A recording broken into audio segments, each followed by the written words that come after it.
Shows that make you laugh. Shows that make you think. Music that moves you. It could only be one place. Universal Broadcasting Network. Tune in at ubnradio.com.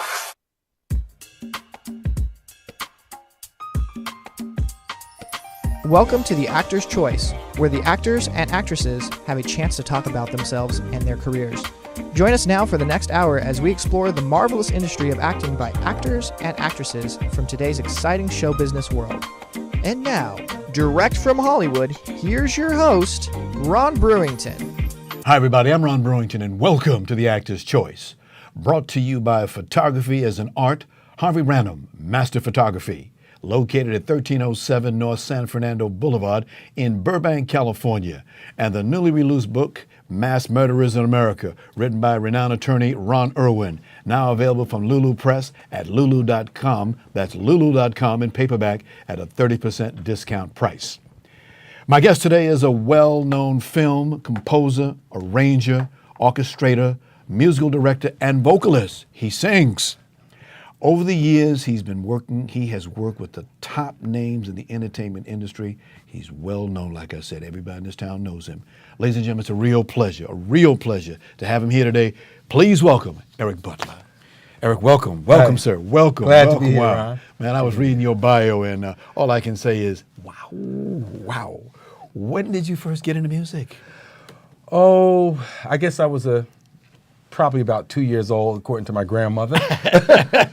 And grandmas know. Yeah, my grandmother said, I would leave my toys, because my mom played piano. Uh-huh. And whenever she was practicing, she said I would always leave my favorite toy and go hang out underneath the piano.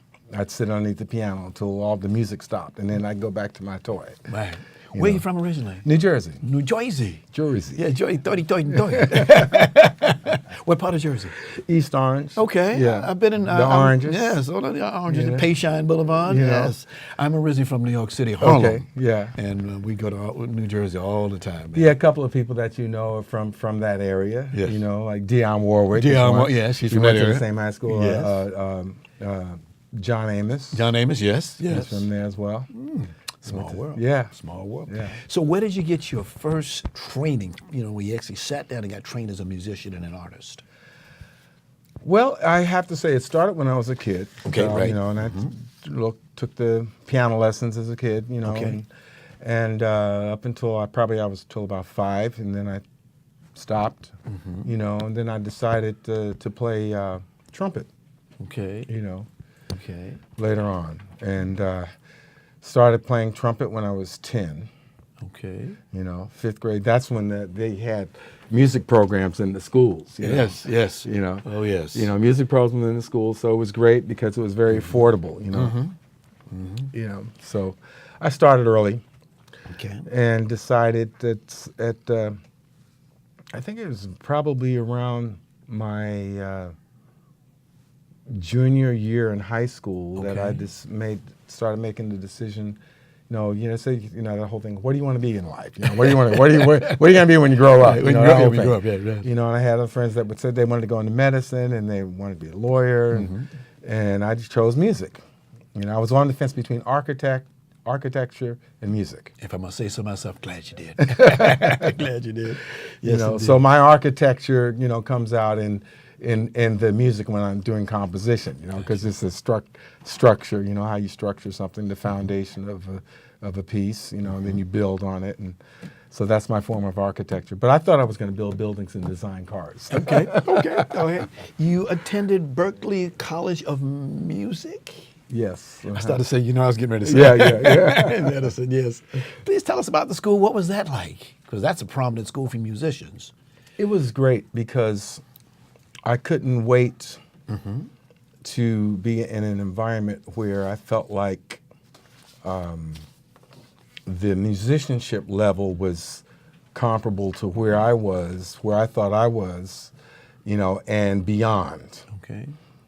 So because as a writer, and with restrictions, our high school was good. We had a great music department and some great musicians, but I was looking for other musicians that read well, that were very fluent, in rhythm sections that could play, and so Berkeley provided that because it was a school in which, unlike some of the other music schools, it focused on contemporary music.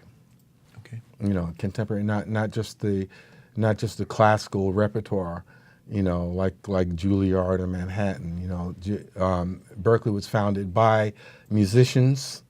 It was the musicians' school. Gotcha. It was a musician school. So you had a lot of professional musicians coming through there. Buddy Rich used to come through every year looking for new players.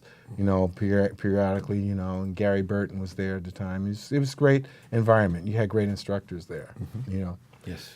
One of my mentors there used to play with lead trumpet for Quincy Jones. Cute. There was. I'm going back just some good players there. Andy McLeod played bass with. We went to high school and he played with Elvin Jones for a minute. He was one of the first cats out of my band that did something outside of the high school level, on the professional level. Yes. So we were all proud of that one. Because a lot of famous guys went through that school, and girls Yeah, too. yeah. Yes. So it was great. When I was at Berkeley, I got to write for the Music Educators Convention. Every year I do arrangements for the faculty band. Okay. I did arrangements for the faculty band, and I performed with the faculty band. That was doing a show thing, dancing and singing, and back days when I was flipping. I was trying to say. I used to tumble. I was going to say. I don't do that anymore, right, y'all. Right. I was going to say, get your feet wet, right? Yeah, flipping and tumbling. Indeed. But so yeah, that was Berkeley, and at Berkeley in Boston. Yes. During that period of time, at Berkeley, it was a great environment because you had New England Conservatory and you had Boston Conservatory right around the corner from Berkeley. Mm-hmm. So you had the classical world and you had the jazz and pop world all mixed in. It was a great environment, great creative environment. I missed it when I left and went back to Jersey, back to the whole New York scene, because while you're, at school, you can say, hey man, listen, I got this chart, come over and play it. And the guy said, yeah man, they'd be eager to play, So then the real world hit me when I got back. I asked some cats to play, well, how much are you paying, man, for rehearsal? Oh, yeah. The real world, yes, how much you pay. Yes. So, but it was great time to experiment, and hear your writing and find out what works and what doesn't work, and communicate with other players and find out, how that instrument works and what the strengths and weaknesses are of that individual instrument. Gotcha. Okay. All right. Because if you're writing for the other instruments, you need to know, it's how it functions, So that's the job of an orchestrator. So when did you come this way from the East Coast? Oh, I came out to work at Motown. Initially, and that was end of '79. Okay. What did you do at Motown? I was a arranger over there. I did arrangements for Switch 4 and 5 album, Switch 4 and 5. I did horn arrangements for them and played on it as well. Okay. Played lead trumpet on some of that stuff. And then I did a Temptation reunion album, rhythm arrangements. All right. When the Temptations first came back to Motown after they had left for a minute. And did that first album, worked on that along with McKinley Jackson. And then while at Motown, I also played trumpet on Super Freak with Rick James.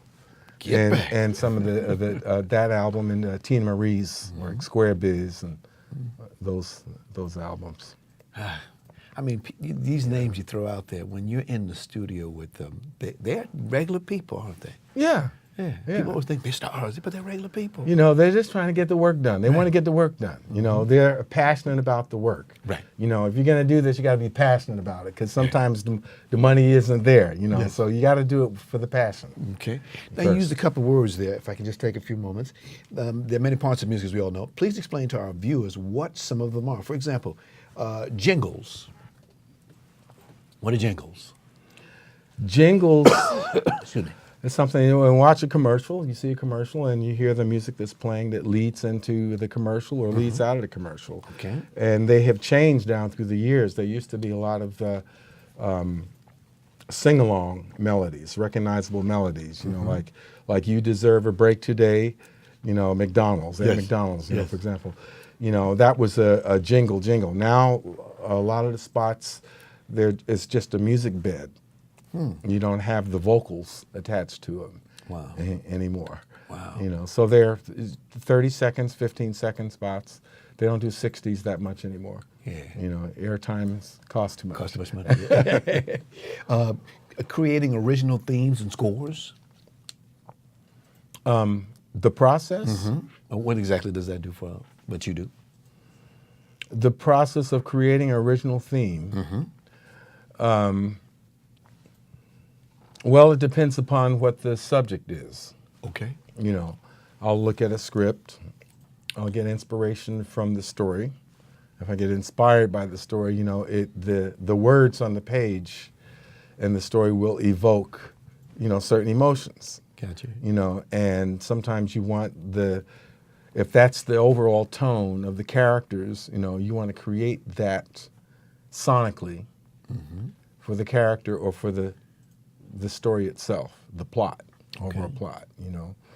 And that could be from sound design or certain instrumentation, you know.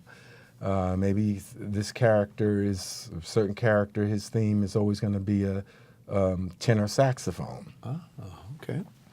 So whenever he shows up, you know, you've got that sense of that character. You may have that identified with a specific instrument, Okay. or it varies. Just depends upon what the director's looking for. You know, if I'm working with a director, you know, on the plays that I've done that required scored music, you know, it was based off of, again, same thing, the script and what the director's vision is. Okay. And we sit and we talk about it. I said, well, man, what about adding this here? And say, well, that sounds like a good idea. You know, well, let's try it.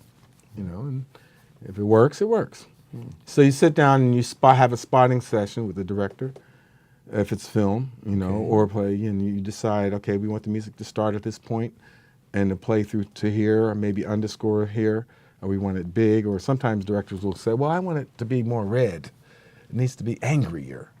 You know, I want the music to be angry, you know, or I want it to be gentle, you know, and you have to interpret that and transfer that to musical notes. Wow. It's a lot of fun listening to y'all. You know, so it's some guesswork involved, you know, but there are disciplines and skills that you learn in the craft along the way that will evoke a certain kind of emotion. Yes. And so you rely on those initially, especially if you're in a crunch. Yes. You know, time crunch. I saw a commercial the other day where they're talking about the Pope. It's a commercial for the Pope. This Pope series is coming up. And you hear this horn, this real horn, and you go, wow, it evokes emotion. What is this? You know. And it's the horn, and depending upon what the melody is that it's Yes. playing, you know, Yes. or the motif, the couple of notes that may be played. They okay. create that, you know. How many instruments do you play, sir? I play 2, 3 if you count voice. Okay. You know, as a That is third. an instrument, yes. You know, piano, trumpet, and vocals. Okay. You know, I amuse myself on the drums. I can keep a little time, you know, and play some percussion. You know, but, you know, I don't do that professionally. Okay. Eric, do you have a music preference? Yes, in tune and in tune. As long as it's in tune. Okay. You know, usually I can find the rhythm. Everything has a groove to it, you know. My preference in writing wise though is I like melody. I'm a melody guy. I love melodies and I love harmonies. So I love ballads, you know, and I love a good funk tune, something that really makes you want to dance and have a good time, you know.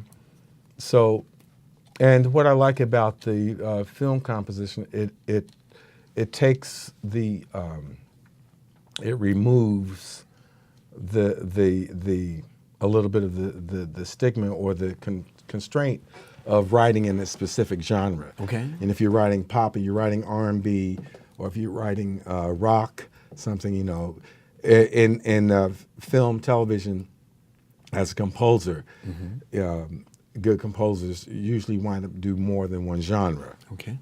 And that's, so you get to explore those other genres, you know, which normally, if you're doing a record as an artist, you know, you're sort of sticking to one specific genre because that's where your audience base is. Yes. So you target that audience, and that's what you go with. You Right. know? You guys have an ear for music, don't you? It helps. you know, I think about Beethoven when he went deaf. Deaf, yes, when deaf, You know, yeah. and they said he wrote some of his best work when he was deaf. So you know, but you know, you hear the notes. I hear the notes in my head. Okay. You know, I always hear something's always running through my head. You know, Okay. I hear melodies all the time, and I'll just jot them down. Okay. You know, I'll go into a place and I'll hear it, and then I'll write it out.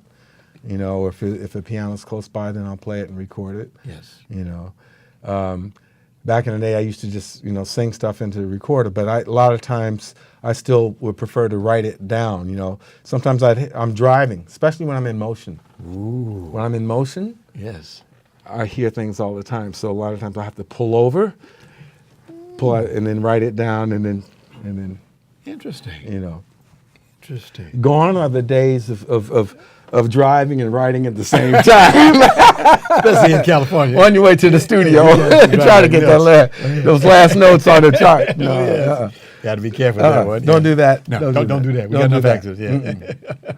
In fact, George Duke, I remember when he was alive, he used to have a studio in his home, and he would say exactly what you say. He would have an idea.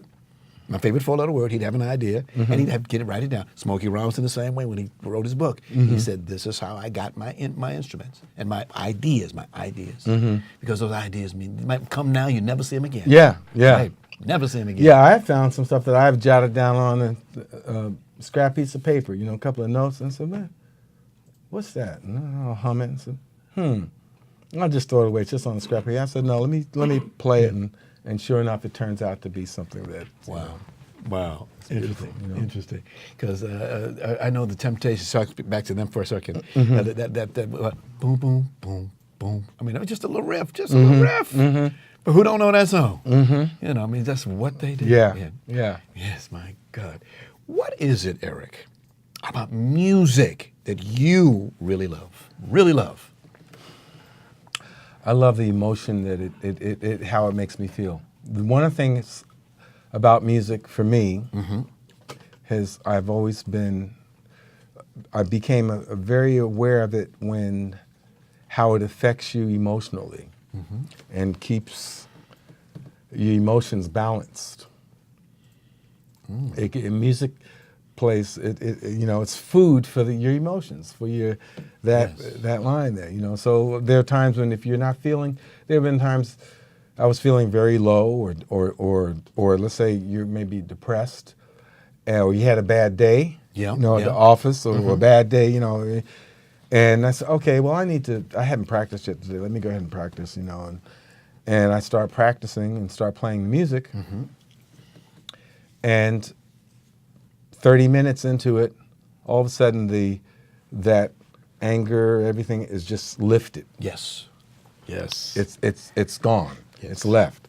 Or I start creating, it's left. You know, it's a great feeling, vibration that comes over, you know. So when I'm writing, I always think in terms of try to, you know, what does that, do I feel the goosebumps? Do I get the goosebumps? Yeah. Does this melody give me goosebumps? Does this string line, do I have the goosebumps? Or is the listener going to feel the goosebumps that I feel, you know? And hopefully they do, you know. You know, so. Years ago, I was a disc jockey, and I would always say to myself, I'd be on the air at 2 o'clock in the morning, and you would see a car go by, you see a guy and a girl in there, and you say to yourself, self, if they're listening to my radio station right now, I'm the third person in that car.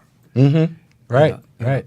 And that's the time I get most of my writing done. Exactly. 2 o'clock in the morning, you know, my hours are very irregular. Got you. Because my favorite expression, where was you when this record came out? That, because it takes you to a time. Takes you to a time and place. Yes. You know? God, I love music. Yeah. International voice. Internet, people around the world, they all know music. They love it. You know, And it's you're the creator. universal language. Yes. It's universal And you're the language. creator. You know, we all are creators. You know, you need to tap into your creativity. Yes. Technology has changed tremendously with music. You know it better than I do. Yeah. What's your feelings about the changes, sir?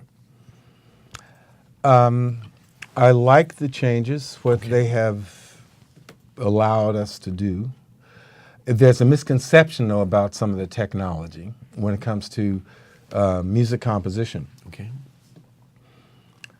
The sense that because it's on a computer and you think of computers as being fast, you know, you can get it done a lot quicker, you know.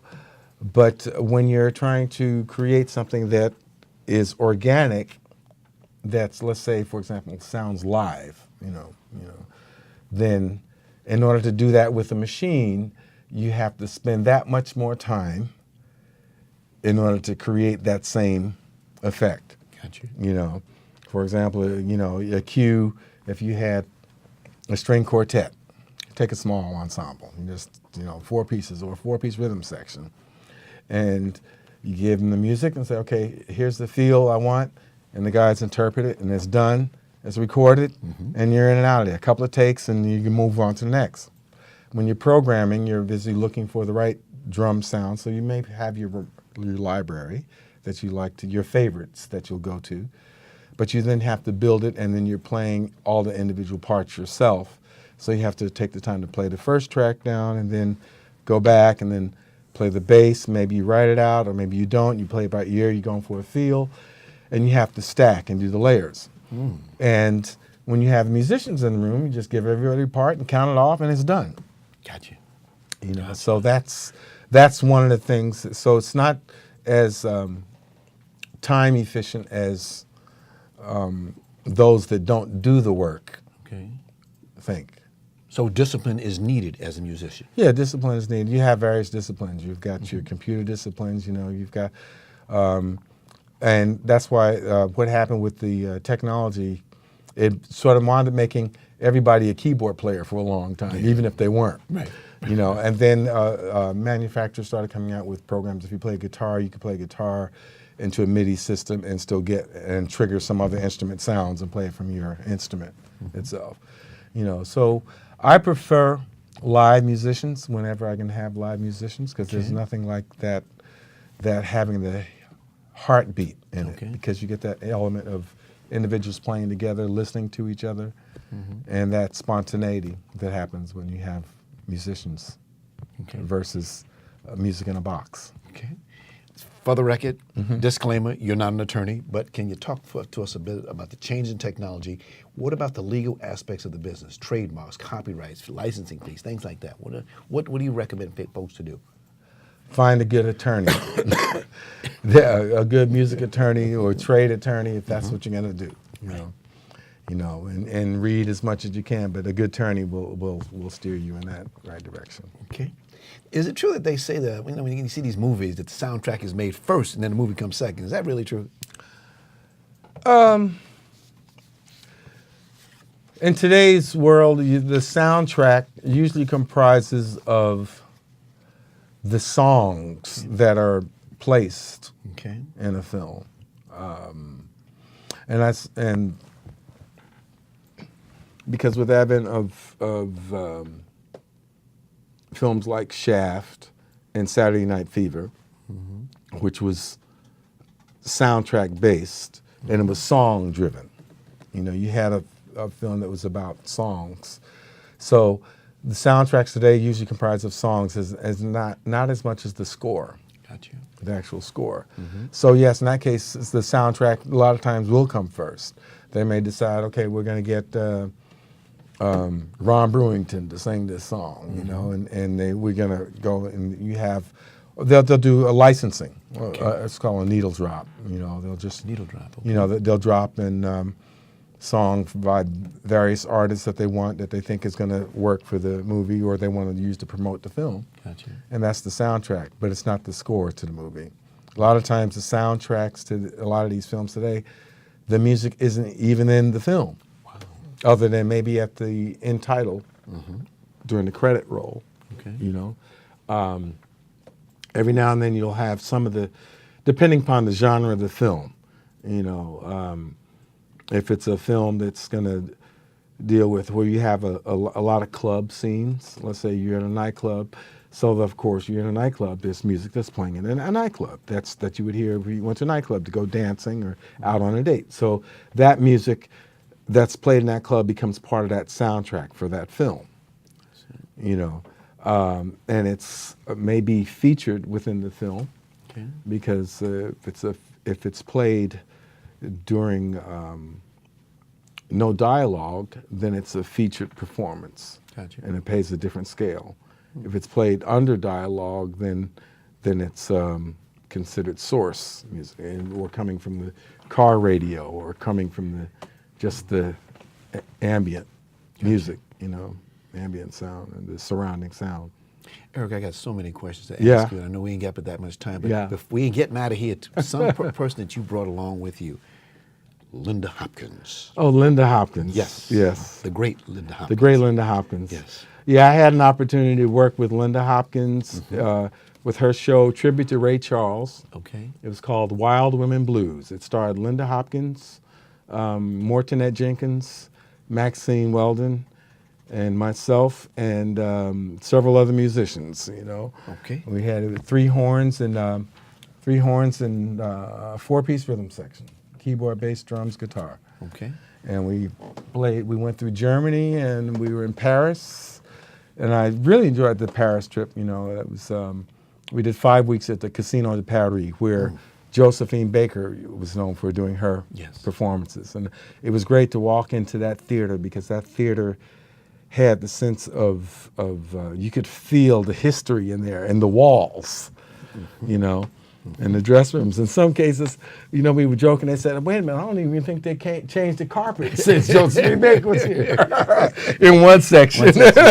One little section, you know, they kept it clean. Yes, It was clean. It wasn't funky. Right. But, you know, you had, it was a great room, a great room to perform, you know. So on that tour, I played trumpet, and I was also featured as a vocalist. Okay. Mr. Essex, would you roll that video? Here we are looking at Casino de Paris, Wild Woman Blues. Unchain my heart, baby, let me be. Unchain my heart, you don't care about me. You got me sort of like a pillowcase that you left on the golden waist. Unchain my heart, set me free. Unchain my heart, baby, let me go. Yeah. Unchain my heart. Oh my gosh. Yeah, right. You don't love me no more. But when I call you, Had cufflinks that were gunned. Yes. some fella tells me you're not at home. Unchain my heart, set it free. I'm under your spell, like a man in a trance. But I know darn well I don't stand a chance. Unchain my heart, baby, let me go. Unchain my heart, you don't love me no more. Why don't you put me out my misery? You don't care like a beans about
unchain this heart, set it free, unchain.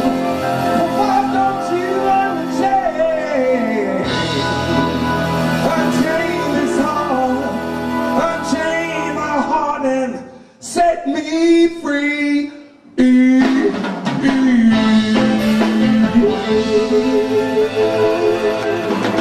Set me free.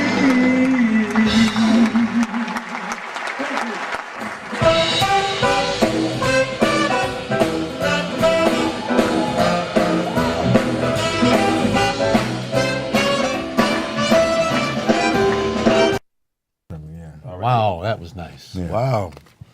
You look good, friend. You Oh. look good on that stage. Thank you, man. Thank you. Eric Butler, ladies and gentlemen. We need to take a break to pay our bills. Our guest today, arranger, composer, Eric Butler. The Burbank studio of Harvey Brahman, known as Photography as an Art, is proud to offer a free $100 discount certificate for you or your family for any photo package worth $300 or more. Harvey Branham has been in the photo business for nearly a quarter of a century, and he really knows how to take care of you. So give him a call today at 818-954-9294. That's 818-954-9294. You'll be glad you did. And be sure to tell him that you heard about his offer right here on The Actor's Choice. Mass Murderers in America, a solid, realistic, and informative book seen and heard in today's headlines. Mass Murders in America details every mass murder since September 1949 up to and including September 2015 in the San Bernardino case. A noted attorney, Ron Irwin, wrote the book, which is currently available for a 30% discount price. To get a copy today, ladies and gentlemen, go to Lulu Press at lulu.com. That's lulu.com. And finally, if you have a product that you would like to have played as a commercial on this program, just call 323-533-1036. That's 323-533-1036, and we'll get you on the air. Thank you so much. My guest today is veteran composer and arranger Eric Butler. I'm your host, Ron Brewington, and this is The Actor's Choice. Eric, what's an average day like for you? Average day, well, I thank God every day I wake up. Amen, brother. Amen.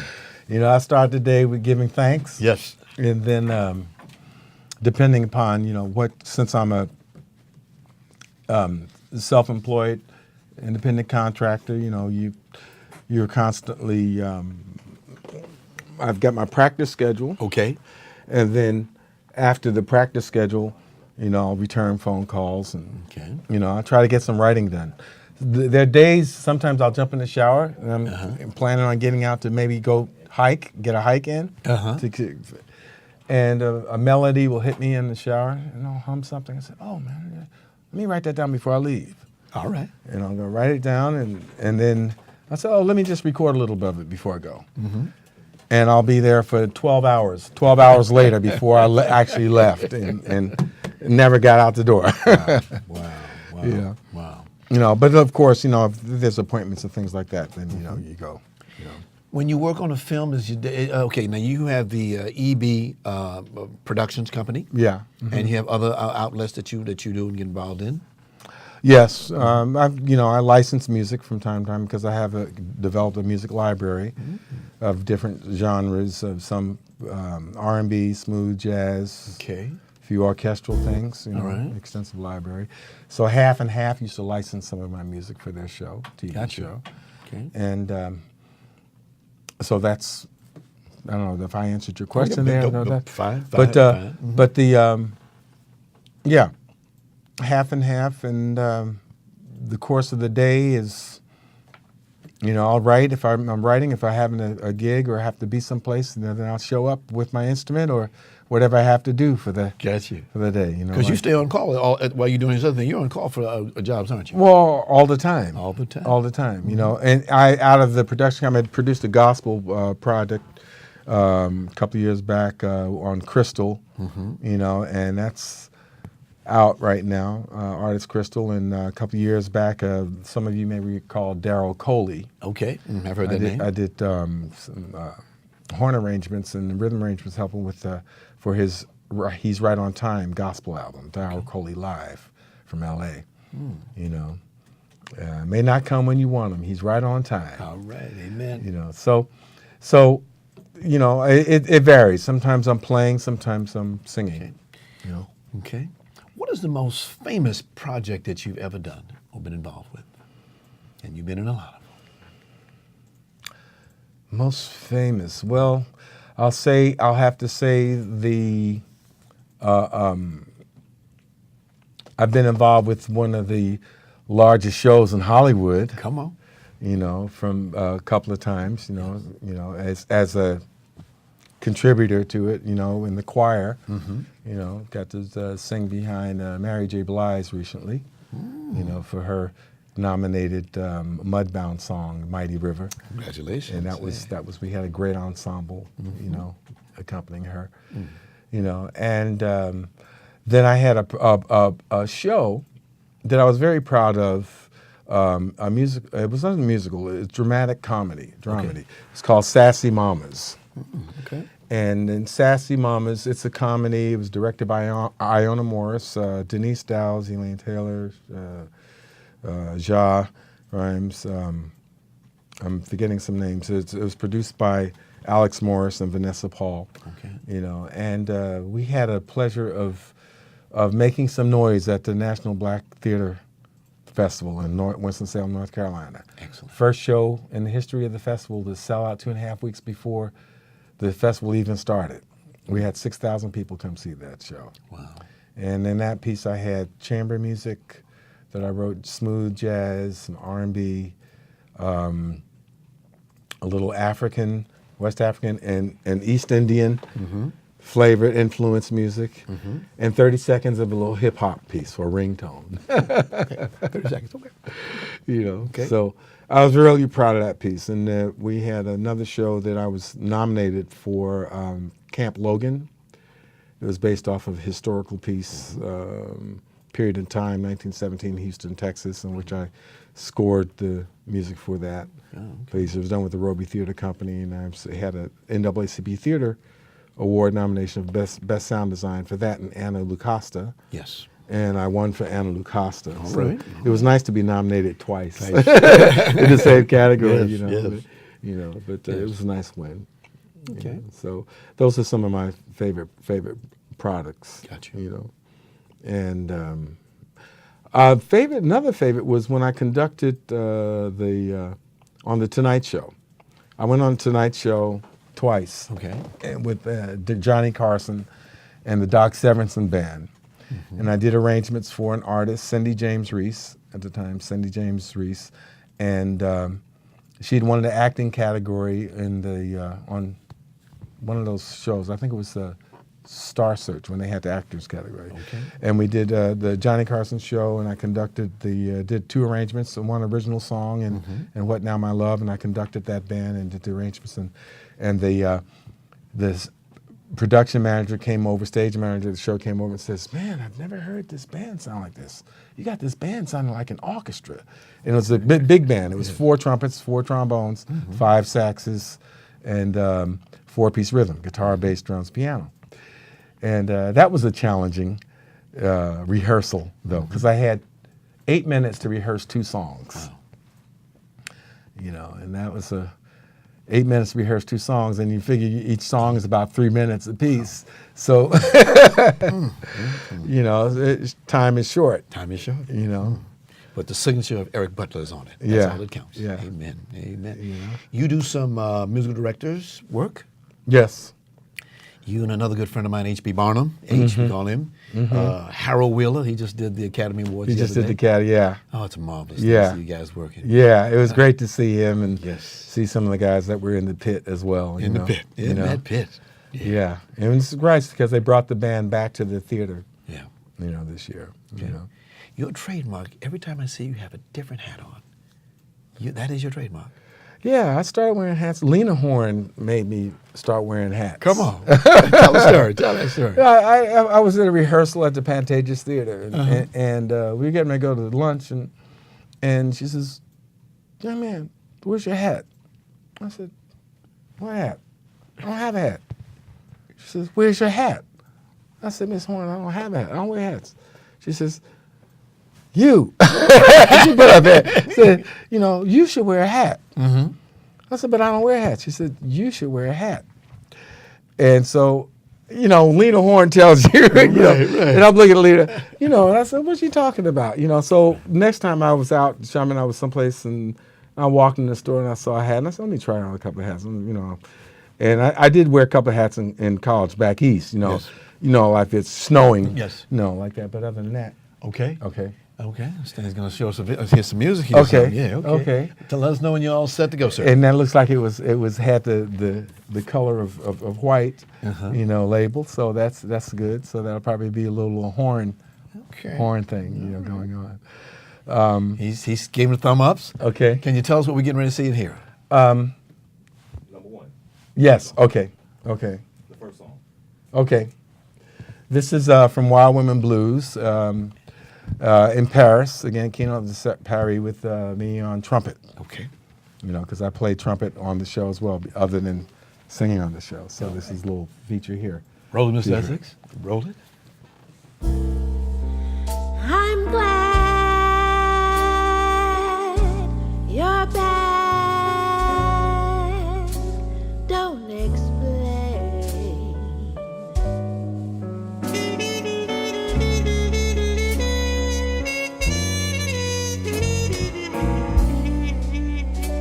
Quiet. Don't explain.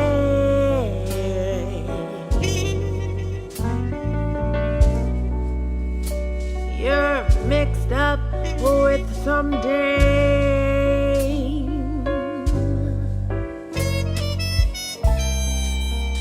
Skip that lipstick.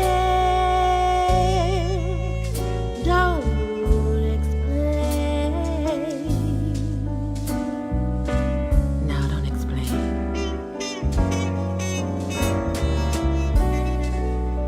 You know that I love you, and what love endures. All my thoughts are of you, for I'm so completely yours. I cry to hear folks chatter, and I know you cheat. But right or wrong don't matter when you're with me, sweet. Hush now, don't explain.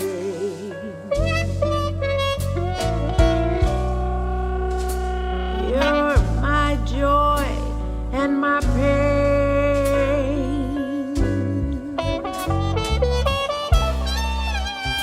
My life, yours, love.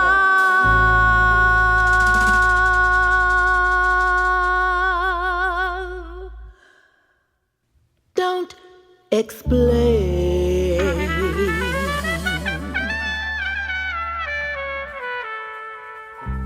Don't explain. Yes. Yes. All right, so correction. Yeah. That's not Linda Hopkins. That's from the Benita Brisker album, From Me to Billy, Okay. where I'm featured playing trumpet. So I did a little harmony mute and plunger work on that one. So that was you doing the thing. That was me playing the trumpet on that stuff. Give the drummer some. Give the trumpet man some. Eric, one of the things is what advice, because we only have a few minutes, because you have so much information to tell us. What advice would you give to people who want to get into this business? Preparation. Prepare. Okay. You know your craft, whatever it is. If it's music, know your instruments, know the music history, get a teacher, and practice. Put the time in. You have to put the time in. Because whatever you put in, that's what you get out of it, So put the time in, study.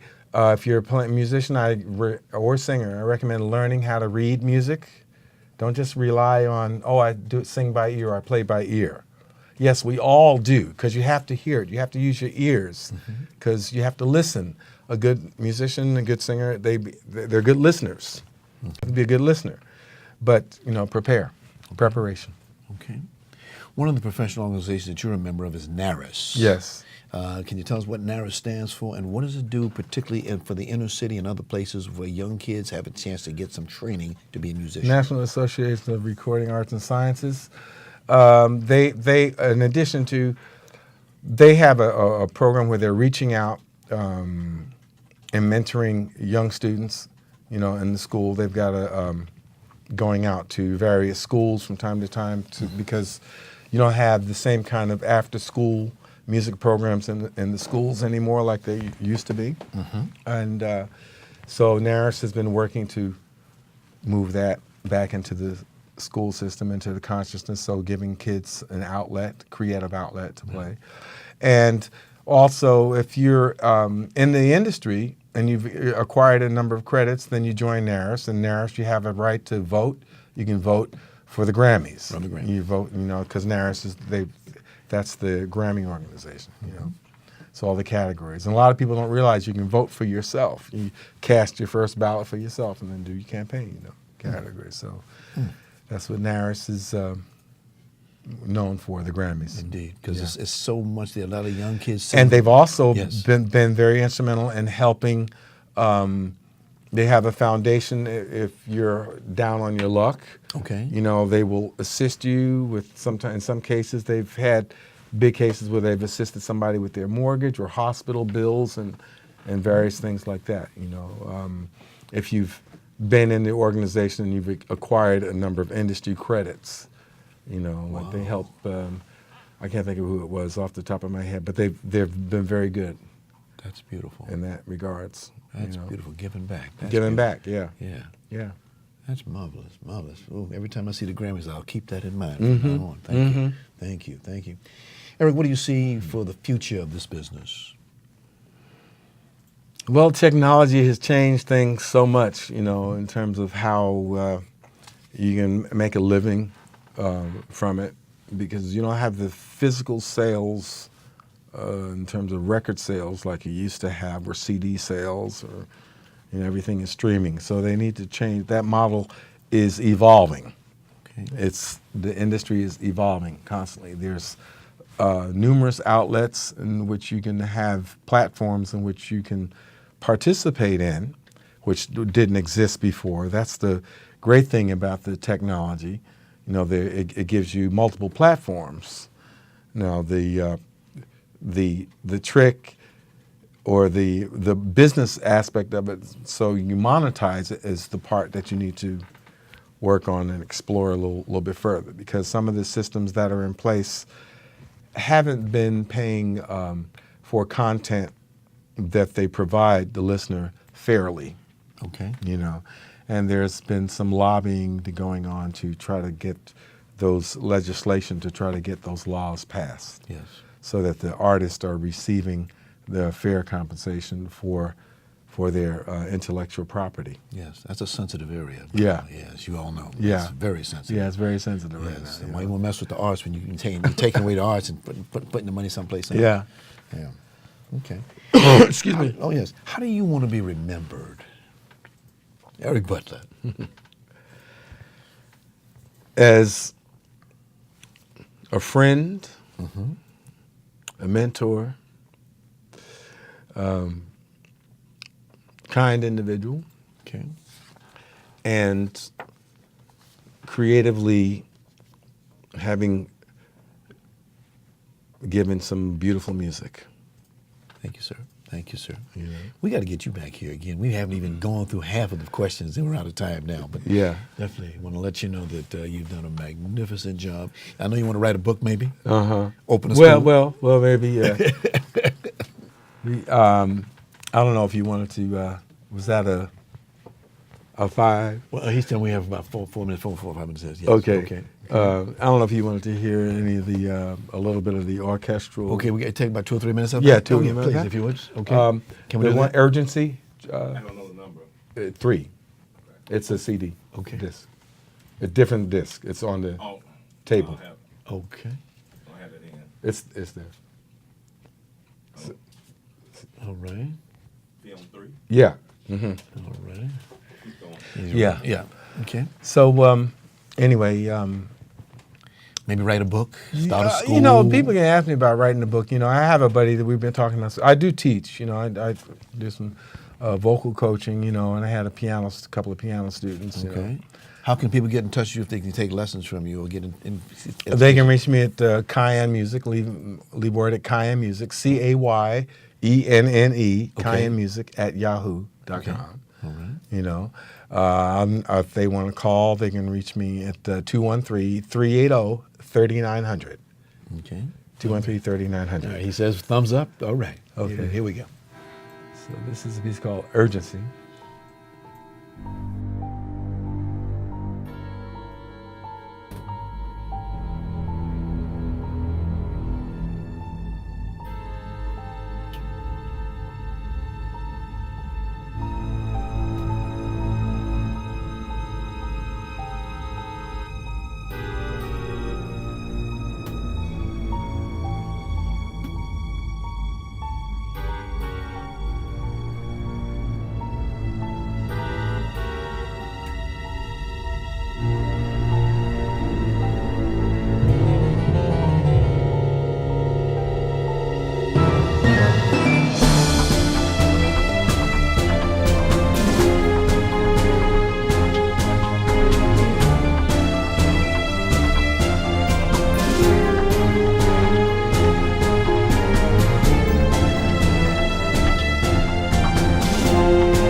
Okay, that was nice. Tell us what that was. That was Urgency. That's from the All of It Music Catalog, my publishing company, and that's a opening title theme for an action film.